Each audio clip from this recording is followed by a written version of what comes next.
ശബരിമല സ്വർണ്ണക്കൊള്ളക്കേസിൽ മുഖ്യപ്രതി ഉണ്ണികൃഷ്ണൻ പോറ്റിയും ജയിലിന് പുറത്തേക്ക്. മോചനം കട്ടിളപ്പാളി കേസിലും ജാമ്യം ലഭിച്ചതോടെ കൊല്ലം വിജിലൻസ് കോടതി സ്വാഭാവിക ജാമ്യം അനുവദിച്ചത് കർശന ഉപാധികളോടെ. ജാമ്യത്തിൽ പഴുതായത് കുറ്റപത്രം സമർപ്പിക്കാൻ വൈകിയത്. തന്ത്രി കണ്ഠരര് രാജീവരുടെ റിമാൻഡ് വീണ്ടും നീട്ടി.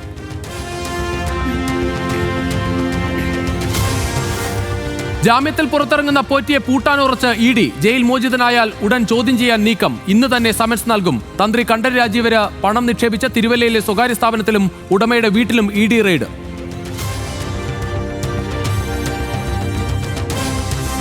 സ്വർണ്ണക്കൊള്ളക്കേസിൽ തുടർച്ചയായി ജയിൽ മോചിതരാകുന്നത് SITയുടെ പിടിപ്പുകേടെന്ന് കോൺഗ്രസ്. പോറ്റി പുറത്തുവന്നത് സർക്കാർ ഗൂഢാലോചനയുടെ ഭാഗമെന്ന് പ്രതിപക്ഷ നേതാവ്. 90 ദിവസത്തിനുള്ളിൽ കുറ്റപത്രം സമർപ്പിക്കാതിരിക്കുക. അങ്ങനെ കുറ്റപത്രം സമർപ്പിക്കാതെ സ്വർണ്ണക്കൊള്ളക്കേസിലെ മുഴുവൻ പ്രതികളെയും പുറത്തു കൊണ്ടുവരുന്നതിന് വേണ്ടിയിട്ടുള്ള ഒരു ഗൂഢാലോചനയുടെ ഭാഗമായിട്ടാണ് ഇപ്പോൾ ഉണ്ണികൃഷ്ണൻ പോറ്റി ജാമ്യം കിട്ടി പുറത്തു വരുന്നത്. തൊണ്ടി മുതൽ കണ്ടെടുക്കും മുൻപ് പ്രധാന പ്രതികൾക്ക് ജാമ്യം കിട്ടിയത് അന്വേഷണത്തെ അട്ടിമറിക്കുമെന്ന് സണ്ണി ജോസഫ് ന്യൂസ് മലയാളത്തോട്. പ്രതികൾ ജയിലിൽ നിന്നിറങ്ങിയാൽ എന്താണ് ഒരു ക്രിമിനൽ കേസിലെ അതിൻ്റെ പ്രത്യാഘാതം, എന്താണ് തെളിവ് നശിപ്പിക്കാൻ അവർക്ക് സാധിക്കും. അവരുടെ അറിവോടെയാണ് ഈ സ്വർണം വിറ്റിട്ടുണ്ടാവുക. അവർക്കറിയാം എവിടെ ആർക്ക് കൊടുത്തു എന്ന്.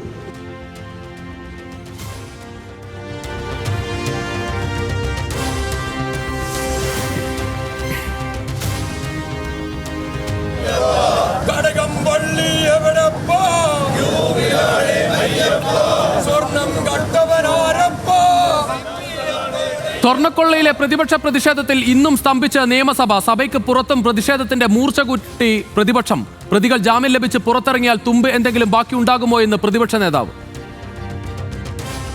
ഈ പ്രതികൾ കൂടി പുറത്തിറങ്ങിയാൽ മുഴുവൻ തെളിവുകൾ നശിപ്പിക്കപ്പെട്ട് ശബരിമല സ്വർണ്ണ കവർച്ച എന്ന് പറയുന്നത് ഇല്ലാതായി മാഞ്ഞുപോകും. SITക്ക് ഹൈക്കോടതി നൽകിയ ക്ലീൻ ചിറ്റ് ആയുധമാക്കി ഭരണപക്ഷത്തിന്റെ പ്രതിരോധം. പ്രതിപക്ഷം കണ്ണടച്ചാൽ ലോകം മുഴുവൻ ഇരുട്ടാകില്ലെന്ന് MP രാജേഷ്. സത്യം മുഖത്ത് വന്നടിക്കുമ്പോൾ അതിനു നേരെ കണ്ണടച്ച് ഇരുട്ടാക്കാൻ ശ്രമിക്കുന്ന പ്രതിപക്ഷ നേതാവ് മനസ്സിലാക്കേണ്ടത്, പ്രതിപക്ഷ നേതാവും പ്രതിപക്ഷവും കണ്ണടച്ചാൽ അവർക്ക് മാത്രമാണ് ഇരുട്ടാവുക, ഈ ലോകത്തിനാകെ ഇരുട്ടാവില്ല എന്നതാണ്.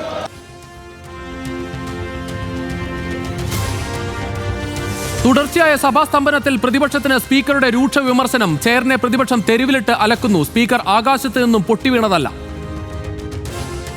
ചെയറിനെ തെരുവിലിട്ട് അലക്കുന്ന രീതിയും ശരിയല്ല. ചെയറിന് തെരുവിൽ വന്ന് പറയാൻ സാധിക്കുന്നതല്ല. ചെയർ ഈ സീറ്റിലേക്ക് വന്നത് എയർ ഡ്രോപ്പ് ചെയ്യപ്പെട്ടതല്ല. ചെയർ എയർ ഡ്രോപ്പ് ചെയ്യപ്പെട്ട് സഭയിൽ വന്ന ആളല്ല. വാച്ച് ആൻഡ് വാർഡിനെ പ്രതിപക്ഷാംഗങ്ങൾ കൊടികെട്ടിയ വടികൊണ്ട് അടിച്ചെന്ന് ആവർത്തിച്ച് സ്പീക്കർ. സർക്കാർ തയ്യാറായിട്ടും പ്രതിപക്ഷം ചർച്ചയ്ക്ക് തയ്യാറാകാത്തത് നിർഭാഗ്യകരം.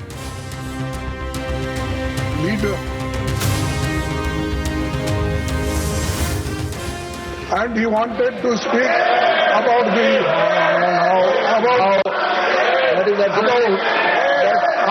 countries. തുടർച്ചയായ മൂന്നാം ദിവസവും പാർലമെന്റിന്റെ ഇരുസഭകളും കലുഷിതം. നയപ്രഖ്യാപന പ്രസംഗത്തിനുള്ള നന്ദി പ്രമേയം പാസാക്കിയത് പ്രധാനമന്ത്രിയുടെ മറുപടിയില്ലാതെ. പ്രതിപക്ഷം പ്രധാനമന്ത്രിയെ തടഞ്ഞെന്ന് കിരൺ റിജിജു. രാഹുൽ ഗാന്ധിയെ പ്രസംഗം തടഞ്ഞതിനെ ചൊല്ലി മല്ലികാർജ്ജുൻ ഖാർഗെയും റിജിജുവും തമ്മിൽ വാക്പോര്. ലോക്സഭയിലെ കാര്യങ്ങളിൽ രാജ്യസഭയിൽ ഉന്നയിക്കാനാവില്ല എന്ന് JP നദ്ദ.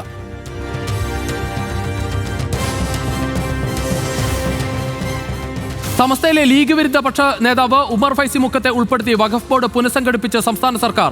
റഹീം MP അടക്കം ബോർഡിൽ 9 അംഗങ്ങൾ. അഡ്വക്കേറ്റ് സക്കീർ ചെയർപേഴ്സണായി തുടരും. പുനഃസംഘടനയിലെ അമുസ്ലിങ്ങളെ ഉൾപ്പെടുത്തണമെന്ന കേന്ദ്ര വ്യവസ്ഥ പാലിക്കാതെ.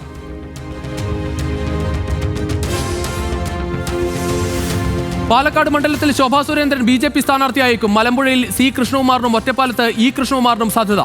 നെന്മാറയോ ആലത്തൂരോ പ്രശാന്ത് ശിവൻ മത്സരിക്കും. തെരഞ്ഞെടുപ്പ് കമ്മിറ്റിക്ക് രൂപം നൽകി സംസ്ഥാന BJP. സമിതിയിൽ രാജീവ് ചന്ദ്രശേഖർ അടക്കം 15 അംഗങ്ങൾ.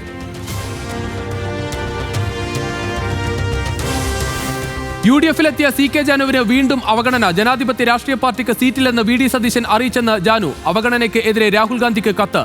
MP എന്ന നിലയിൽ ഇടപെടണമെന്ന് പ്രിയങ്ക ഗാന്ധിയോടും അഭ്യർത്ഥന.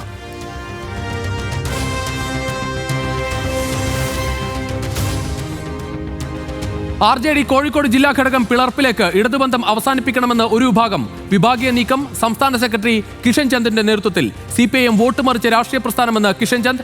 നിർണായക സംസ്ഥാന കമ്മിറ്റി യോഗം ഫെബ്രുവരി 9-ന്. കുട്ടനാട് സീറ്റ് തിരിച്ചെടുക്കാൻ അണിയറ നീക്കം ശക്തമാക്കി കോൺഗ്രസ്. സീറ്റ് തിരിച്ചെടുക്കുന്നതിൽ ദേശീയ സംസ്ഥാന നേതാക്കളുടെ പിന്തുണയുണ്ടെന്ന് DCC നേതൃത്വം ന്യൂസ് മലയാളത്തോട്. പൊതുവികാരം ഇത്തവണ കോൺഗ്രസ് പാർട്ടി ഈ സീറ്റ് ഏറ്റെടുക്കണം എന്നുള്ളത് തന്നെയാണ്. പ്രത്യേകിച്ച് UDF ഈ തെരഞ്ഞെടുപ്പിന് തൊട്ട് മുൻപ് ഒരു ധാരണയിലെത്തുകയും ചെയ്തു. നീക്കങ്ങൾക്കെതിരെ കടുത്ത നിലപാടുമായി കേരള കോൺഗ്രസ് ജോസഫ് വിഭാഗം. മാവേലിക്കര മുൻ കോൺഗ്രസ് MLA M. മുരളി അന്തരിച്ചു. അന്ത്യം തിരുവനന്തപുരത്തെ സ്വകാര്യ ആശുപത്രിയിൽ. വിദ്യാർത്ഥി യുവജന പ്രസ്ഥാനങ്ങളിലൂടെ പൊതുരംഗത്തെത്തിയ മുരളി നിയമസഭയിലേക്ക് വിജയിച്ചത് 3 തവണ. തിരുവനന്തപുരം കോട്ടൂർ ആനപരിപാലന കേന്ദ്രത്തിൽ ആനയുടെ ചവിട്ടേറ്റ് പാപ്പാന് ദാരുണാന്ത്യം. മരിച്ചത് 1ാം പാപ്പാൻ വിഷ്ണു. കുളിപ്പിക്കുന്നതിനിടെ ആക്രമിച്ചത് മനു എന്ന ആന.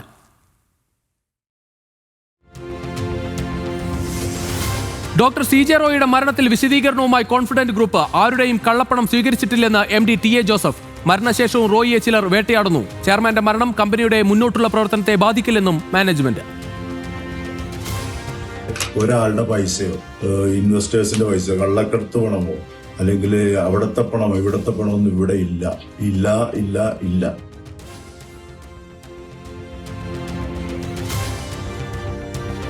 എയ്ഡഡ് സ്കൂളുകളിലെ ഭിന്നശേഷി നിയമനത്തിൽ നിയമസഭയിൽ വിദ്യാഭ്യാസ മന്ത്രി V. ശിവൻകുട്ടിയുടെ പ്രസ്താവന. NSSന് അനുകൂലമായ വിധി എല്ലാ മാനേജ്മെന്റിനും ലഭ്യമാക്കാൻ സുപ്രീം കോടതിയിൽ നിയമ പോരാട്ടം. ചുമതലപ്പെടുത്തിയിരിക്കുന്നത് മുതിർന്ന അഭിഭാഷകരെയെന്നും ശിവൻകുട്ടി.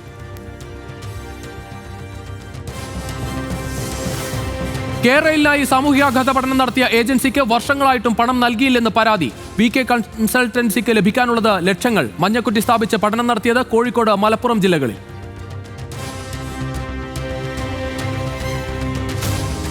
മണിപ്പൂരിലെ സർക്കാർ രൂപീകരണത്തിൽ പ്രതിഷേധവുമായി കുക്കികളിലെ ഒരു വിഭാഗം. ഡൽഹിയിൽ മണിപ്പൂർ ഭവന് മുന്നിൽ കുക്കി സംഘടനകളുടെ പ്രതിഷേധം. പ്രത്യേക സ്വയംഭരണ പ്രദേശം അനുവദിക്കണമെന്ന് ആവശ്യം. കുക്കി MLA മാർ BJP സർക്കാരിൽ പങ്കാളികളായതിലും അമർഷം.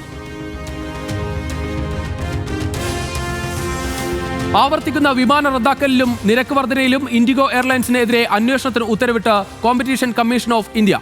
2025 3 ദിവസത്തിനിടയിൽ മാത്രം റദ്ദാക്കിയത് 2507 വിമാനങ്ങൾ. ഇൻഡിഗോയുടെ പ്രവൃത്തികൾ ആധിപത്യ ദുരുപയോഗത്തിന് തുല്യമെന്ന് കണ്ടെത്തൽ. രാജ്യത്തെ സൂപ്പർഫാസ്റ്റ് ട്രെയിനുകൾക്ക് വേഗത പേരിൽ മാത്രമെന്ന് പബ്ലിക് അക്കൗണ്ട്സ് കമ്മിറ്റിയുടെ വിമർശനം. 478 സൂപ്പർഫാസ്റ്റ് ട്രെയിനുകളിൽ 123 എണ്ണത്തിന്റെ വേഗത 55 കിലോമീറ്ററിൽ താഴെ.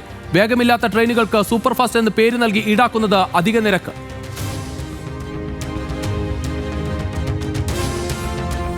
മുംബൈയിൽ ലിഫ്റ്റിനുള്ളിൽ ഗ്യാസ് ബലൂൺ പൊട്ടിത്തെറിച്ച് അപകടം. 3 പേർക്ക് പരിക്ക്. ബലൂണുകളിൽ ഹീലിയത്തിന് പകരം ഹൈഡ്രജൻ നിറച്ചത് അപകട കാരണമെന്ന് പ്രാഥമിക നിഗമനം. പൊട്ടിത്തെറിയുടെ ദൃശ്യങ്ങൾ പുറത്ത്.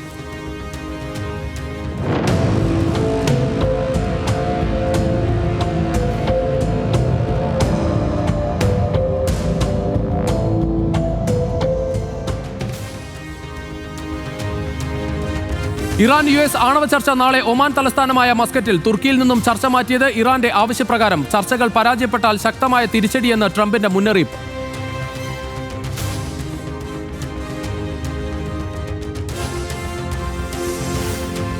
ഇന്ത്യക്ക് ഏത് രാജ്യത്തു നിന്നും എണ്ണ വാങ്ങാനുള്ള സ്വാതന്ത്ര്യമുണ്ടെന്ന് റഷ്യ. റഷ്യ ഒരിക്കലും ഇന്ത്യയുടെ ഏക ഊർജ്ജ പങ്കാളിയായിട്ടില്ലെന്ന് ക്രെംലിൻ വക്താവ് ദിമിത്രി പെസ്കോവ്. പ്രതികരണം ഇന്ത്യ-അമേരിക്ക വ്യാപാര കരാറിൽ.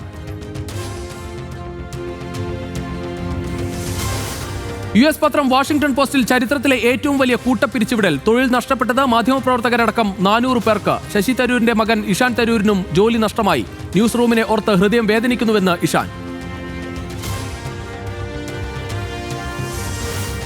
ISLൽ കേരള ബ്ലാസ്റ്റേഴ്സ് കോഴിക്കോട്ടേക്കില്ല. കൊച്ചിയിൽ തുടരുമെന്ന് ബ്ലാസ്റ്റേഴ്സ്. കുറഞ്ഞ വാടകയിൽ സ്റ്റേഡിയം വിട്ടു നൽകാൻ GCDA. ബ്ലാസ്റ്റേഴ്സിന് പൂർണ്ണ പിന്തുണയെന്ന് വിട്ടുവീഴ്ചകൾക്ക് തയ്യാറെന്നും K. ചന്ദ്രൻപിള്ള.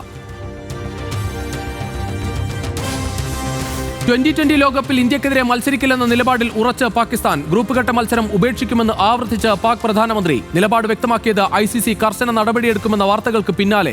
ICC നടപടിയെടുത്താൽ കായിക തർക്ക പരിഹാര കോടതിയിൽ പോരാടാനും തീരുമാനം. US റഷ്യ ആയുധ നിയന്ത്രണ കരാർ പുതുക്കണമെന്ന് അഭ്യർത്ഥിച്ച് ലിയോ 14 മാർപ്പാപ്പ. ലോക സമാധാനത്തിന് ഭീഷണിയാകുന്ന ആയുധ മത്സരങ്ങൾ ഒഴിവാക്കണമെന്നും മാർപ്പാപ്പ. കരാർ നീട്ടാമെന്ന റഷ്യൻ നിർദ്ദേശത്തോട് പ്രതികരിക്കാതെ ഡൊണാൾഡ് ട്രംപ്. സൂപ്പർ താരം ക്രിസ്ത്യാനോ റൊണാൾഡോയ്ക്ക് ഇന്ന് 41 പിറന്നാൾ. പോർച്ചുഗീസ് നായകന് സാമൂഹ്യ മാധ്യമങ്ങളിൽ ആശംസകളുമായി ആരാധകരും സഹതാരങ്ങളും. പ്രായത്തെ വെല്ലുന്ന പ്രകടനവുമായി ഗോൾവേട്ട തുടരാൻ റൊണാൾഡോ. ഈ വർഷം സ്വപ്നം ലോക കിരീടം. വനിതാ പ്രീമിയർ ലീഗിൽ ഇന്ന് കലാശ പോരാട്ടം. കന്നി കിരീടം തേടി ഡൽഹിയും രണ്ടാം കിരീടത്തിനായി RCBയും നേർക്കുനേർ. ഫൈനൽ പോരാട്ടം രാത്രി 7:30 വഡോദരയിൽ. സന്തോഷ് ട്രോഫിയിൽ ഫൈനൽ ലക്ഷ്യമിട്ട് കേരളം ഇന്നിറങ്ങും. പഞ്ചാബിനെതിരായ സെമി ഫൈനൽ പോരാട്ടം ഉച്ചയ്ക്ക് 1:30. സെമിയിൽ സർവീസസിന് റെയിൽവേസ് എതിരാളികൾ.